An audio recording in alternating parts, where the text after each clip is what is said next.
हर जीव को जीने का अधिकार है। जहां तक हो सके हम उनको जीव रक्षा करते हुए बचाएं, अपने कार्य को कर सकें। जैसे अभी वर्तमान में दिखाई दे रहे हैं तो उनको उसमें भर कर के बाहर फेंक दें।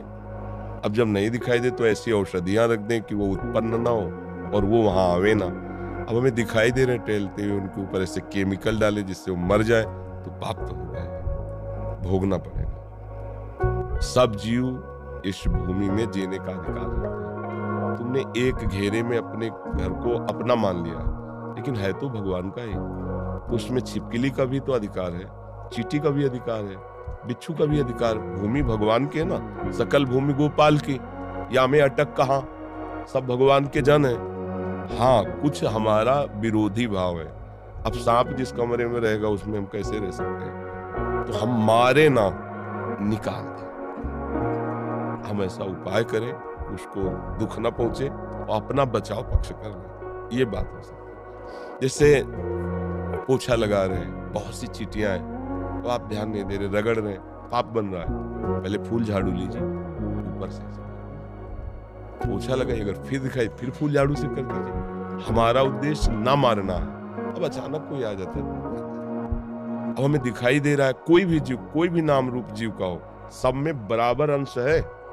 जितना एक हाथी में उतने एक चींटी में, जितना एक महात्मा में उतने कॉकरोच में।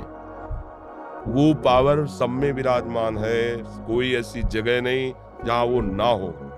हाँ, ये जरूर है कि अनजाने में जो पाप होते हैं वो भगवान क्षमा कर देते हैं। अब चींटियां हैं, उसके ऊपर आप केमिकल डाल दो, अब आपको दंड भरना है। इसमें भी देखना है, बचाव पक्ष अपना रखना है, लेकिन उसको नष्ट नहीं करना। किसका प्रश्न?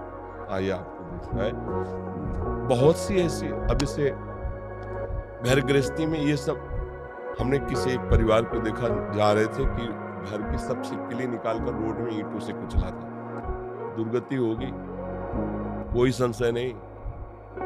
आपको ऐसा लगता है? हम कहते ठीक है, हमारा उनका विरोधी भाव है। मतलब भोजन में वो शौच न कर दें, भोजन में गिर न जाए, तो आप उनको निकलवा कर बात छोड़ दीजिए। संसार है, मारने जरूरी है, उनकी हत्या करना जरूरी है क्या? मुझे लगता है किसी भी जीव की हत्या करने का अधिकार हमें नहीं है। हम अपने बचाव पक्ष में हैं। अब कोई मर जाता है वो बात अलग है, अपने बचाव पक्ष में। क्योंकि अगर सेवा पक्ष दिया गया है तो फिर हो सकता है, क्योंकि उस समय वो धर्म है, उस समय वो धर्म है। अब इस समय हमें वो धर्म, आपत धर्म तो नहीं है ना। इसमें हमें विवेक के द्वारा चलना है। झाड़ झाड़ के फेंकते रहो, जब देखा अब नहीं है तो वो औषधि, तो वो दवाएं चली हैं, लगा दीजिए, तो आएंगे नहीं और वो उत्पन्न ही नहीं होंगे। गंदगी नहीं रखोगे तो काहे को उत्पन्न होंगे?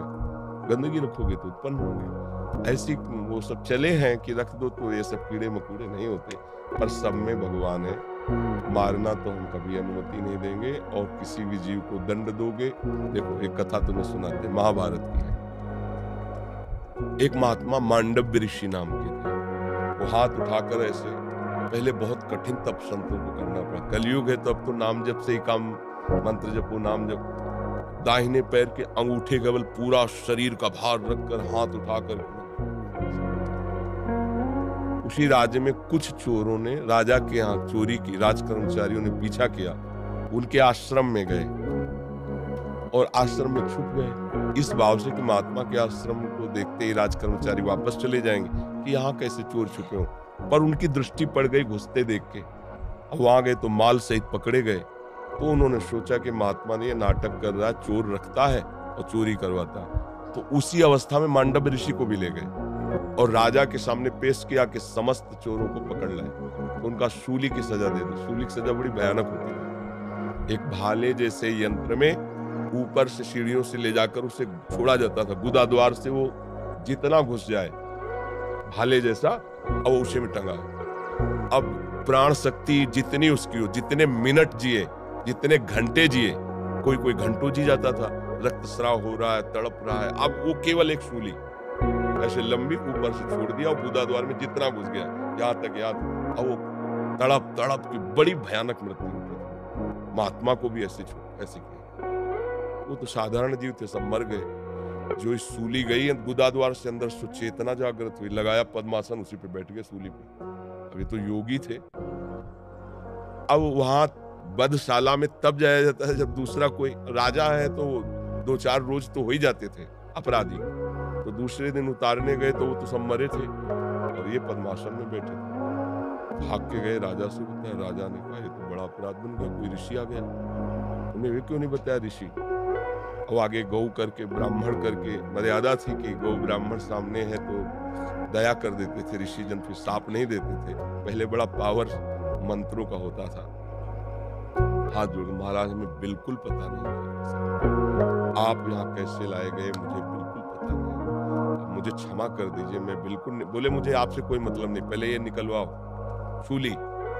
लाख कोशिश की गई, सूली निकली नहीं। तो उनका काट दो, ऐसे काट दिया, सूली काट दी। सीधे वहां से अंतर ध्यान हुई, धर्मराज के पास पहुंचे, क्योंकि पावरफुल महात्मा थे।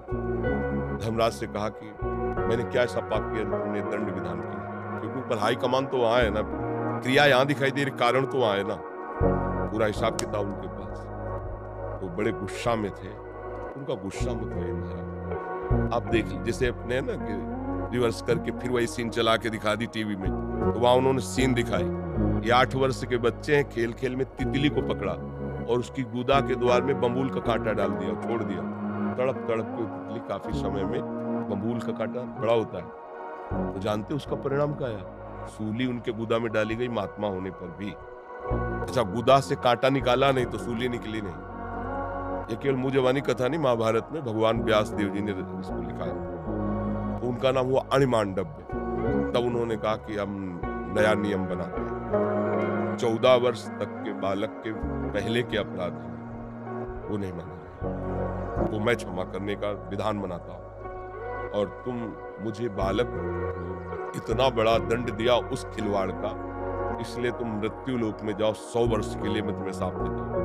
तो वही विदुर जी के रूप में आए, साक्षात धर्मराज। अंश से युधिष्ठिर है, लेकिन साक्षात धर्मराज विदुर जी के रूप में आए। अणिमांडव्य ऋषि के आज भी वसूली वैसी है।